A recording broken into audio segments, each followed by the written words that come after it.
আসসালামু আলাইকুম ওয়া রাহমাতুল্লাহি ওয়া বারাকাতুহু। নাহমাদুহু ওয়া নুসাল্লি আলা রাসূলিহিল কারীম। আম্মা বা'দ।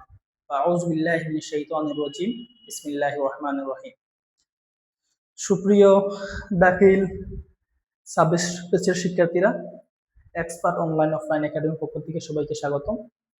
তোমরা জানো আমরা দাখিল 2026 এর ধারাবাহিকভাবে আমরা ক্লাস আপলোড করতেছি সাজেশনমূলক। তো আজকে হচ্ছে আমরা সূরা বাকারা থেকে আলোচনা করব। তো তোমরা দেখতে পাচ্ছ আমরা অলরেডি তোমাদের কাঙ্ক্ষিত সাজেশন লিখে ফেলেছি। সূরা বাকারা হচ্ছে 142 থেকে 143 নং আয়াত। পরীক্ষার জন্য খুবই উপযোগী এবং এগুলা মোস্ট ইম্পর্টেন্ট আয়াত। তোমরা দেখতে পাচ্ছ যে সূরা বাকারার 142 থেকে 143 নম্বর আয়াত হচ্ছে সায়াকুলু সুফাহাউ থেকে তারপর রাউফুর রাহিম, এইটুকু পর্যন্ত আয়াত। এই আয়াত থেকে কি কি প্রশ্ন আসতে পারে, যেগুলো আমরা বিগত সালের প্রশ্ন অ্যানালাইসিস করে দেখেছি, সেটা হচ্ছে প্রথমত এই দুইটা আয়াতের অনুবাদ লিখতে হবে। এই দুইটা আয়াত কিন্তু অনেক বড় তুলনামূলক, এবং এই দুইটা আয়াতের মধ্যে অনেকগুলা প্রশ্ন আসার সম্ভাবনা আছে। তার মধ্যে আমরা মাস্ট যেগুলো আসতে পারে এগুলো আমরা জাস্ট এখানে লিখে রাখছি। এর মধ্যে কোনগুলো কমন, কোনগুলো বেশি কমন কম, এগুলো নিয়ে ইনশাআল্লাহ আমরা আলোচনা করব। প্রথমত হচ্ছে যে তোমরা ভালো করে খেয়াল রাখবা যে আয়াতটা শুরু হয়েছে কোন জায়গা থেকে, সায়াকুলু থেকে শুরু হয়েছে, শেষ হচ্ছে রাউফুর রাহিম দিয়ে শেষ হয়েছে। এখন অনেকে হচ্ছে এই আয়াতের কাউন্টিং করতে ভুল করে, সেজন্য আমরা সামনে একটা ক্লু দিয়ে রাখি, ঠিক আছে। এরপর হচ্ছে মার্কিং সিস্টেম নিয়ে প্রতিদিন আলোচনা করি। আজকে যেহেতু ভিডিও আমাদের ক্লাসটা হচ্ছে শর্ট করার ইচ্ছা আছে, এর জন্য আমরা মার্কিং নিয়ে বেশি কথা বলবো না, এখানে লেখা আছে তোমরা দেখে নিও। প্রথমত হচ্ছে যে উল্লেখিত আয়াতের অনুবাদ করতে হবে। দুইটা আয়াত আছে, বড় বড় আয়াত আছে, অনুবাদ করতে হবে। এরপরই হচ্ছে সায়াকুলু সুফাহাউ, এই যে আয়াত আছে 142 নম্বর যে আয়াতটা আছে, আয়াতের সারনজুল সম্পর্কে লিখতে হবে, এখানে কি কি উল্লেখ করা আছে। তো তোমরা জানো যে এই আয়াতটা হচ্ছে কিবলা পরিবর্তনের বিষয়ে। যেমন রাসূল সাল্লাল্লাহু আলাইহি সাল্লাম হিজরতের 16 থেকে 17 মাস বাইতুল মুকাদ্দাসের দিকে হয়ে কি করছেন, নামাজ আদায় করেছেন। তো একবার হচ্ছে রাসূলুল্লাহ সাল্লাল্লাহু আলাইহি সাল্লাম জোহরের নামাজ আদায় করছিলেন। আমি সংক্ষিপ্ত আকারে ঘটনা বলছি। করছেন নামাজের মধ্যেই আল্লাহ তাআলা এই আয়াত নাজিল করে আল্লাহ তাআলা কি করছেন, কিবলা পরিবর্তন করে কাবার দিকে করে দিয়েছেন। কারণ কি, রাসূল সাল্লাল্লাহু আলাইহি সাল্লাম এর প্রচুর ইচ্ছা ছিল, খুব ইচ্ছা ছিল তিনি কাবার দিকে হয়ে নামাজ পড়বেন, কারণ ওনার স্বদেশ, একটা আবেগ ছিল ওই দিকে। তো সেসব আলোচনা তোমরা অবশ্যই সবাই জানো। তো এই আয়াত থেকে কি প্রশ্ন আসতে পারে, কেবলা পরিবর্তনের পেছনে দৃষ্টিভঙ্গি আলোচনা করো। যেমন বললাম রাসূলুল্লাহ সাল্লাল্লাহু আলাইহি ওয়াসাল্লামের কি ইচ্ছা ছিল তিনি ওই দিকে নামাজ পড়বেন। এরপরে ওয়াকাযালিকা জাআলনাকুম, এই যে আয়াত আছে, এই আয়াত থেকে এই আয়াতের উক্ত আয়াতের মূল বক্তব্য কি সেটা নিয়ে আলোচনা করতে বলা হয়েছে। এই আয়াতের আলোচনা কি, যেমন কিয়ামতের দিন আল্লাহ রাব্বুল আলামিন আমাদের আগে যে নবী রাসূল যারা ছিলেন তাদের উম্মতকে জিজ্ঞাসা করবেন যে তোমরা কি দিনের দাওয়াত পাওনি? তখন তারা বলবে, অস্বীকার করবে যে না, আমরা কোনো দাওয়াত পাই নাই, আমরা দিনের কোনো দাওয়াত পাই নাই। তখন তাদের যে নবী রাসূল যারা, তাদের যারা নবী রাসূল আছেন তাদেরকে জিজ্ঞাসা করবেন, আপনি কি তাদেরকে কোনো বার্তা দেন নাই? তাদের কাছে কি আপনার দাওয়াত পৌঁছে দেন নাই? তখন তারা কি বলবে?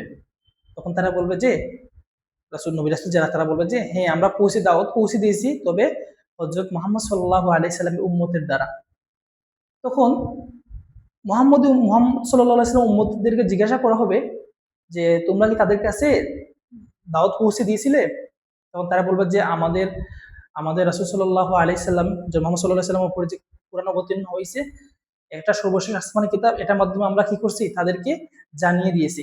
রাসূল সাল্লাল্লাহু আলাইহি সাল্লামকে বলা হবে যে আপনি কি আপনার উম্মতদেরকে আপনি কি আপনার উম্মতের মধ্যে কি দাওয়াত পৌঁছে দিয়েছিলেন? রাসূল সাল্লাল্লাহু আলাইহি সাল্লাম বলবেন, হ্যাঁ, আমি আমার উম্মতের কাছে আমি দাওয়াত পৌঁছে দিয়েছি। এটা হচ্ছে এই আয়াতের মূল বক্তব্য। এই আয়াতের মূল বক্তব্য তোমরা যখন বই খুলে যখন পড়বা, তখন তোমরা এই আয়াতগুলা হচ্ছে ব্যাখ্যা তোমরা পেয়ে যাবে ইনশাআল্লাহ। এরপরে দেখো, এখানে হচ্ছে আমরা জানি যে এইদিকে অনুবাদ থেকে 5, এইদিকে হচ্ছে 3 মার্ক থাকবে, টোটাল 8 মার্ক। এই আয়াত এই প্রশ্নগুলা হচ্ছে এই প্রশ্নগুলার উত্তর হচ্ছে তোমরা নিজের মতো করে যা অনুধাবন করতে পারছো, যা বুঝেছো ওইভাবে লিখলে হয়ে যাবে। বইয়ের মতো মুখস্থ করার প্রয়োজন নেই, নিজের মতো করে শেখার চেষ্টা করবা, নিজে কি বুঝেছো এটা মূল বক্তব্য কি বুঝতে পারছো এটা লেখার চেষ্টা করবা, এবং 3 মার্কের জন্য যতটুকু প্রয়োজন ততটুকু লিখবা। যেমন তোমরা শুধু এই 3 মার্ক ভালো করে পড়লা এবং এই 5 মার্ক ভালো করে পড়লা না, এটা কিন্তু হবে না। তোমাদেরকে এই 3 মার্কে যতটুকু গুরুত্ব দিতে হবে এর থেকে বেশি গুরুত্ব দিতে হবে এই 5 মার্কের জন্য, কারণ এই 5 মার্কে তুমি ভালো করে লিখতে পারলে তুমি ইনশাআল্লাহ 5-এর মধ্যে 5 পাবে। এটা লিখতে গিয়ে যদি তোমার একটু সমস্যা হয়ে যায় 3-এর মধ্যে তোমাকে 2 দিবে, তার মানে এখানে একটু ভুল হলে তোমাকে 5-এর মধ্যে 4 দিবে, তার মানে তোমার অনুবাদে তোমাকে বিশেষ করে নজর দিতে হবে। এখন দেখো সব সময় পরীক্ষা আসে এরকম যে এই যে কিবলা পরিবর্তনের পেছনে দৃষ্টিভঙ্গি নিয়ে বিশ্লেষণ করো, এই টাইপের প্রশ্ন আসে, এগুলো হচ্ছে একদম আমি 3টা স্টার দিয়ে রাখলাম, ঠিক আছে? এগুলো তোমার ভালো করে মনোযোগ দিয়ে পড়বা। এরপর হচ্ছে আমাদের তাহকিক আসে, সাধারণত তাহকিক প্রতিটা প্রশ্নের সাথে তাহকিক থাকবে। তাহকিকের ক্ষেত্রে হচ্ছে এই যে কিবলাত, ওই যে কিবলাতিহিম, এই যে এটা এটা ভালো করে পড়বা, কিবলাতিহিম এটা 30টা দিয়ে রাখলাম আমি, এগুলো বেশি ইম্পর্টেন্ট। তারপরে ইয়াত্তাবিউ, ইয়াত্তাবিউ ইয়াতে মুজারে থেকে এটা ভালো করে পড়বা। এরপর হচ্ছে শুহাদা আ, এটা আসার সম্ভাবনা আছে, আসুফাহা উ এটা আসার সম্ভাবনা আছে, ইয়ানুকালিবু আসার সম্ভাবনা আছে। এখান থেকে মাত্র 2টা প্রশ্ন আসবে, এবং এই যে কিবলাতিহিম এটা আসার সম্ভাবনা আছে, ইয়াত্তাবিউ এটা আসার সম্ভাবনা আছে।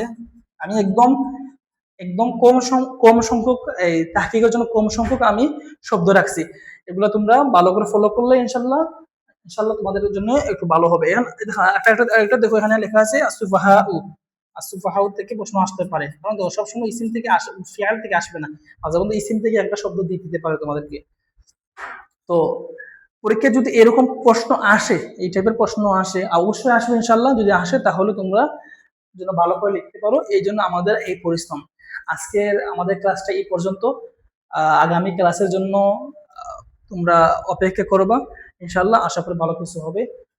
আসসালামু আলাইকুম ওয়া রাহমাতুল্লাহি ওয়া বারাকাতুহু।